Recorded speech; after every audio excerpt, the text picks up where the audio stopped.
যুদ্ধ আমাদের রক্তে, পাহাড় চূর্ণ করলেও ভাঙে না যে মরুভূমির দামাল স্পর্ধা। সানার আকাশে ধোঁয়া নয়, জলে আমাদের ইতিহাসের মশাল। প্রতিটি শৃঙ্খল ভাঙার গল্পেই লেখা হয় নতুন সাহসের কবিতা। মাটির অধিকার, যুদ্ধে ঝড় তোলা রক্তের দাবি সত্য, যে আগুন জ্বালায় দিলে তা নিভবে না কপু। ইয়েমেনের মাতৃভূমি চিনে রাখে শত্রুর শেষ স্বাদের গন্ধ। হুথিরা মরেও হাসে, মৃত্যুকে করে খেলার সাথী। মার্কিন সাম্রাজ্যবাদের বিরুদ্ধে ইয়েমেনের বীর যোদ্ধারা তৃতীয়বারের মতো ঝড় তুলেছে। উত্তর লোহিত সাগরে আমেরিকার অহংকার ইউএসএস হ্যারি এস ট্রুম্যান বিমানবাহী রণতরী এবং তার ডেস্ট্রয়ারকে লক্ষ্য করে হুথি বাহিনী ক্ষেপণাস্ত্র ও ড্রোনের সুনিপুণ হামলা চালিয়েছে।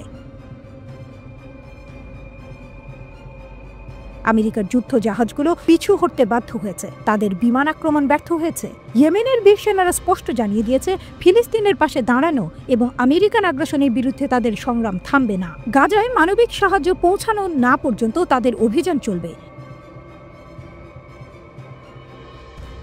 ইয়েমেনের সশস্ত্র বাহিনী ঘোষণা করেছে তারা তৃতীয়বারের মতো মার্কিন বিমানবাহী রণতরী ইউএসএস হ্যারি এস ট্রুম্যানকে লক্ষ্য করে হামলা চালিয়েছে। মঙ্গলবার ইয়েমেনের সশস্ত্র বাহিনী জানিয়েছে তারা উত্তর লোহিত সাগরের 2টি ক্রুজ ক্ষেপণাস্ত্র এবং 2টি ড্রোন দিয়ে মার্কিন বিমানবাহী রণতরী ইউএসএস হ্যারি ট্রুম্যানকে লক্ষ্যবস্তু করেছে। এছাড়াও তারা একটি মার্কিন ডেস্ট্রয়ারকে একটি ক্রুজ ক্ষেপণাস্ত্র এবং 4টি ড্রোন দিয়ে আক্রমণ করেছে। ইয়েমেনের সশস্ত্র বাহিনী দাবি করেছে এটি ছিল গত 48 ঘন্টার মধ্যে তৃতীয় হামলা এবং শত্রুরা বিভ্রান্ত হয়ে পড়ে। এর ফলে তাদের অনেক যুদ্ধজাহাজ উত্তর লোহিত সাগরের দিকে পিছু হটতে বাধ্য হয়েছে এবং তাদের বিমান আক্রমণ ব্যর্থ হয়েছে। ইয়েমেনের সশস্ত্র বাহিনী আরও জানিয়েছে লোহিত সাগর এবং আরব সাগরের সমস্ত প্রতিকূল লক্ষ্যবস্তুতে হামলা বন্ধ করা হবে না যতক্ষণ না ইয়েমেনের বিরুদ্ধে আগ্রাসন বন্ধ হয়। ইয়েমেনের সশস্ত্র বাহিনী তাদের জনগণের প্রতি শ্রদ্ধা জানিয়ে বলেছে তারা ফিলিস্তিনিদের সমর্থনে এবং আমেরিকান আগ্রাসনের বিরুদ্ধে তাদের অবস্থান দৃঢ় করতে প্রস্তুত থাকবে।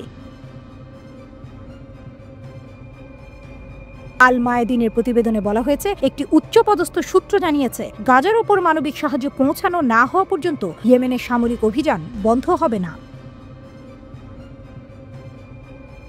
গাজার উপর অবরোধ চালু থাকলে ইয়েমেন নতুন সামরিক বিকল্প গ্রহণ করবে। তারা সতর্ক করে বলেছে আমেরিকান হামলা অব্যাহত থাকলে যন্ত্রণাদায়ক অপশনগুলো শুরু হতে পারে। সূত্রটি আমেরিকানদের সতর্ক করে বলেছে ট্রাম্প তাদের অর্থনীতিকে পতনের দিকে নিয়ে যাচ্ছেন।